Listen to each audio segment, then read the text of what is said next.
네, 바로 1월 19일 바로 이 자리에 있었던 김진욱 공수처장 후보자 인사청문회였습니다. 자, 이렇게 물어보죠. 적법 절차를 지키지 않으면 그 수사는 아무리 목적이 좋아도 정당성을 인정받을 수 없지요. 이렇게 물어보니까 공수처장 후보자는 계속 반복해서 답합니다. 네, 정당성 없다. 헌법 정신이라고도 이야기를 했습니다. 이 차원에서 질의하겠습니다. 지금 김학의 전 법무부 차관 출국 금지 과정에서는 불법성에 대한 의혹들이 꾸준히 제기되고 있습니다. 은폐 조작도 시도가 됐습니다. 더 심각한 문제는 그런 범죄 혐의자들이 지금도 불법 출금 수사에 관여하고 있다는 사실입니다.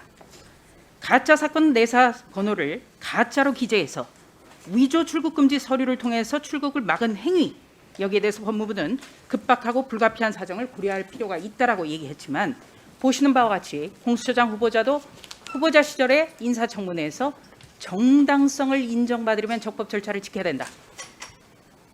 그러니까 절차를 굉장히 중요시했거든요. 네, 어떻게 생각하세요?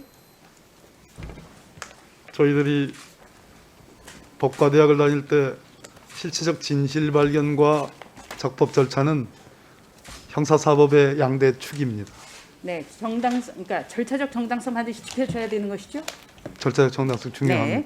그렇다면 김학의 전 법무부 차관 출국 금지 과정의 불법성에 대해서는 아무리 목적이 좋아도 정당성이 결여된 거죠. 우리 조수진 의원님, 네, 간단하게 그냥 질의하는 데에서만 답변해 주시기 바랍니다. 저도 그러고 싶습니다만은 아니, 후보자님 많이 거치셨잖아요, 청문회. 답변해 주시기 바랍니다. 지금 이 수사가 제가 생각한 것보다 훨씬 크고 빠르게 넓게 진행되는 듯합니다. 자, 후보자님, 허위 공문서 작성죄, 이거는 불가피한 사정을 운운해서는 안 되죠. 답변해 주시기 바랍니다. 그래서 뭐 구체적인 여러 사실관계를 몽땅 그려서 죄명으로 표시를 하셨는데요. 네, 지금 그 속에 있는 언론 보도가 굉장히 사실관계들은 상세히 아직 나오고 있기 때문에 이렇게 압축해서 질문 드리는 겁니다.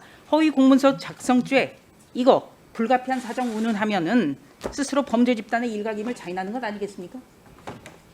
어떻게 생각하세요? 후보자로서 직접적인 답변을 하기에는 의원님 말씀이 제가 보기에는 네, 그렇다면은 공수처장 후보자가 잘못했네요. 그렇죠? 네, 공수처장 후보자는 인사청문회에서 답변을 헌법 정신까지 이야기를 했는데 그분이 잘못한 거네요. 공수처장께서 김진욱 처장께서 아까 우리 조수진 의원님이 열거했던 그 녹취록에도 밑줄 쫙은 부분 아닌 부분에서 자, 후보자님. 조금 다른 뉘앙스도 있었습니다. 자, 후보자님. 이 전반적인 상황, 지금 언론 보도에서 지금 대서특필되고 있습니다만 이 사건은 대통령의 진상 지시 규명, 그러니까 진상은 규명하기 위해서는 공소시효 그런 거 구애받지 말라 이런 지시가 있었고 이후 현재 법무차관인 이용구 법무실장과 현재 여당의 국회의원인 법무부 검찰 과거사위원회 기획이 발단이라는 언론 보도가 계속 나오고 있습니다. 철저하게 수사하셔야겠죠. 그런데 그렇죠? 왜 저 궁금한 점이 하나 있습니다.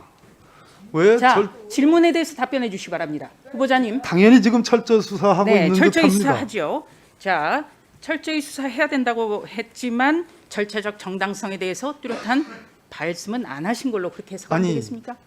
절차적 정당성 중요합니다, 의원님. 네. 본 후보자 절차적 정의를 대단히 중요시하는 사람입니다. 네, 고맙습니다. 그런데 왜 이 사건이야 됩니까? 아니죠. 왜 사건을 가려서는 안 되지 않습니까? 왜 김학의 전 차관 사건이 절차적 정의를 실현하는데 후보자님. 왜 이것이 네, 후보자님. 미란다의 대상이 원칙에서 미란다가 돼야 되는 것에 대해서 미란다 저는 성인 군자였습니까? 저- 법 앞에서 그리고 절차적 정당성은 그러니까 왜 이 사건이야 그 사람이, 됩니까? 아니, 이 사건이 보도가 됐지 않습니까? 그렇기 때문에 지금 최초로 질의를 하는 문제 제기를 것이죠. 하신 분이 누군지는 후보자님, 모르겠는데요. 그 사건이라든지 그럼 사람에 이 따라 달라져야 됩니까? 사건의 기준이 달라져야 됩니까? 사람에 본질이 따라서? 이 사건의 본질이 절차적 정의냐 실체적 정의냐라는 자, 문제 아니겠습니까? 다음 질의 근데 왜 이 드리겠습니다. 사건을 PPT 가지고 준비해 주십시오. 검찰이 말하는 절차적 정의를 표본으로 삼은 것에 대해서는 저는 절차적 정의는 국민들이 이걸 사람을 납득할 가려서는 수 안 된다고 저는 있겠습니까? 알고 있습니다. 자, 이런 기사가 나왔습니다. 박범계 후보자 아들 13살 때 대치동 세대주. 자, 이 사건 언론 보도 통해 가지고 좀 들으셨을 걸로 저는 알고 있습니다. 자, 후보자님 사례를 제가 하나 들을게요. 한 공직 후보자가 초등학생 아이의 주소지를 후보자와 함께 옮기지 않고 자녀만 따로 뒀습니다. 이거 위장 전입입니까 아닙니까? 제 아들은 위장 전입 아닙니다. 자. 위장 전입이라 함은 자, 후보자님. 새로운 주소로 살지도 않으면서 옮기는 것이 위장 자, 전입인데요. 제가 제 지금까지 아들은 말씀드린 살고 사례는 있던 곳에서 후보자에 관한 것이 아니라 김대지 국세청장 후보자 청문회에서 나왔던 이야기고요. 바로 김대지 국세청장은 위장 전입이다. 위장 전입을 사과드린다. 이렇게 답변했기 때문에 김대지 국세청장 사례를 질의한 것입니다. 저에게 답변할 네. 기회를 좀 주셨으면 자, 좋겠습니다. 후보자님이 총선을 위해서 국회의원 선거를 위해서 대전으로 이사를 했고요. 배우자도 주민등록을 대전으로 옮겼습니다. 그런데 13살 아들은 서울에 남았습니다. 배우자는 서울에서 아이를 돌본 것이죠?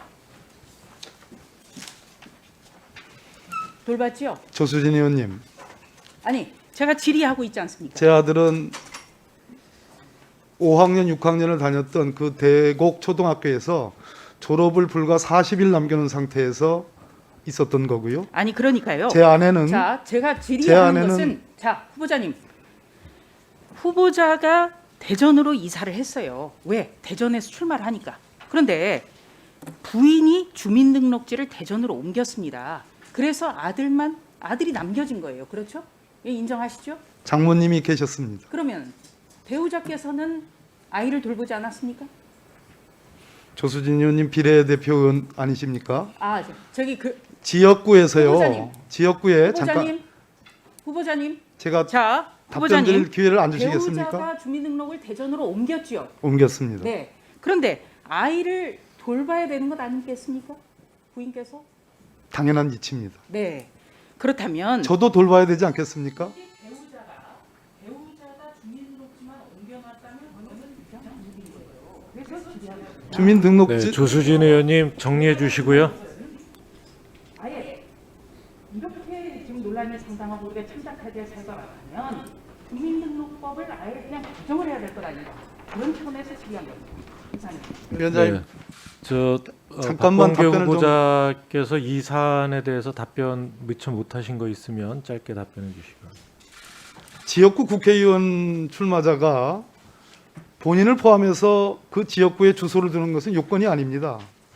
그래서 그 주소지를 두지 않은 후보자도 꽤 많이 있습니다.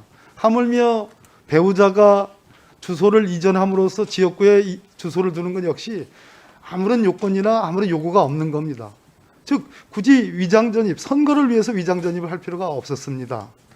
제 아들은 아까 말씀드렸듯이 졸업을 딱 40일 남겨놓은 상태에서 전세 기간이 남아있는 상황에서 불가피하게 그렇게 주소를 남겨놓은 것이지 위장전입이 아닙니다.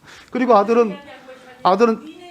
아들은 서울에서 졸업을 한 이후로 바로 대전으로 와서 대전에서 중학교, 고등학교 다 졸업했습니다.